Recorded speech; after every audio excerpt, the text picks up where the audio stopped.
you are actually going to be elevating the game. You are providing value. And guess what? The buyer is going to have their friends and family over, and it's not like, oh yeah, we bought this house with this agent. It's like, oh my gosh, no, we have Stacy coming over, and Stacy is going to organize our playroom for us, and that was all taken care of by our agent, Janine, right?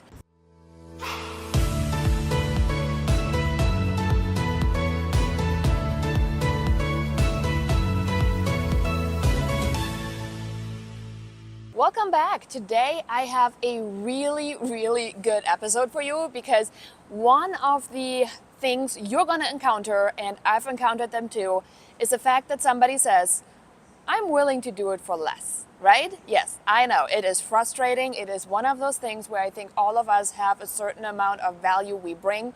And today I want to talk to you about that mindset because I can do it for less is going to be an interesting concept starting August 2024, one that I'm really excited about because you have an opportunity now to go in and really make a big difference. So all of this is coming from a simple thing. Should you lower your price? Should you lower your price is a really big discussion point, right? And in today's episode, I'm going to give you a couple things to really think through and also use them to position yourself as that value-driven machine that you are as a real estate agent.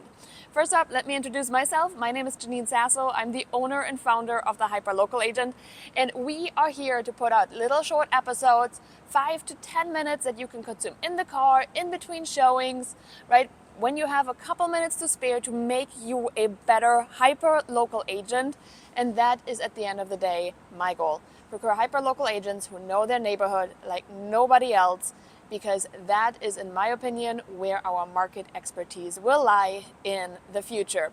So let's talk about it. The value race is really an interesting one. The value race meaning how much can I get for less money, right? You would think that that is the value race we're in. We're not. If we are actually flipping the script, we are going to have to think about how much lower can you go, right? The answer is you can only go down to 0. And believe me, there have been buyer agents who've gotten paid 0. Yes, all the work, and they did not dot their I's, did not cross their T's, and walked away with 0. Now, can they go negative? We can argue that all of their expenses will drive them in the negative, right? But on a value proposition, I could go to a buyer and say, I will literally work for you for free. Absolutely crazy. Meaning you will not accept $1. I'm not saying you're going to get compensated elsewhere. I'm saying you're literally saying, I'm going to do it for pro bono. It's a pro bono deal, $0, right? Like you're going to put $0 in your buyer agency agreement. That's crazy. That's crazy, people. Come on. So if you can only go down to 0 in this value race, why don't we flip this on its head, right? Because you can go infinitive up in providing value. What does that mean? So I'm going to give you an example. As a buyer, and I'm going to spit out some really crazy things because I want you to think in the realm of, that sounds amazing. If you have a buyer consultation, right? You're like, this is the way it goes. We're going to be meeting at the office. We're going to have a conversation. By the way, here is a certificate to arrive at my office with a free limo free of charge. What? That's right. Or after they sign their buyer agreement, you're like, oh my gosh, I'm not going to spend money on a limousine, right? After they sign the buyer agreement, our first tour, we're going to have a minimum of 5 houses lined up, and we're going to go there with a limousine. Now, you think right now I'm crazy. I can tell you there's an agent that is doing that. He's working with a whole lot of out-of-state and out-of-town buyers. When they come in, they oftentimes fly in at the airport. He's there. He's picking them up with a limousine, okay? Now, what you just thought was crazy, somebody is already doing that in their marketplace. Yes. All right. What else could we do in order to increase the value exponentially? What do buyers want, right? What are the pain points? And that is the part where all of our buyers are different. Maybe you have a buyer that is currently looking to find pet care, right? Hey, by the way, all of our buyers during moving week get an additional week of pet care on us because we love to make it easy. We don't want your pooch to stress out as you're like dismantling the old house and setting up in the new house, right? We want you to not have to worry about that one. It's all taken care of. We will make sure it's a pet care of your choice, and that way you're providing value.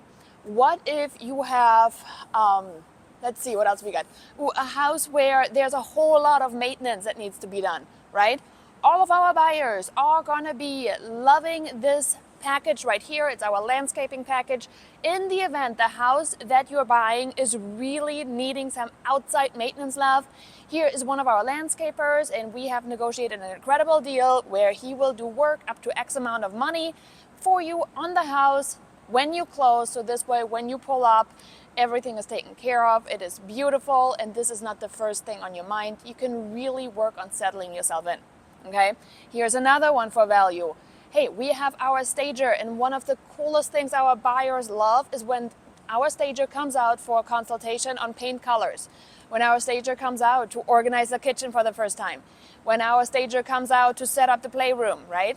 So when you are having these value propositions, you are actually going to be elevating the game. You are providing value, and guess what? The buyer is going to have their friends and family over, and it's not like, oh yeah, we bought this house with this agent. It's like, oh my gosh, no, we have Stacy coming over, and Stacy is going to organize our playroom for us, and that was all taken care of by our agent, Janine, right?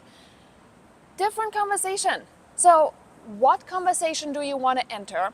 Because remember, you can only go down to zero, right? And you'll actually pull negative with all the other spendings you have, but you can go infinitively up in terms of value. I hope this episode was really helping you to think differently in terms of what else can you do to be different.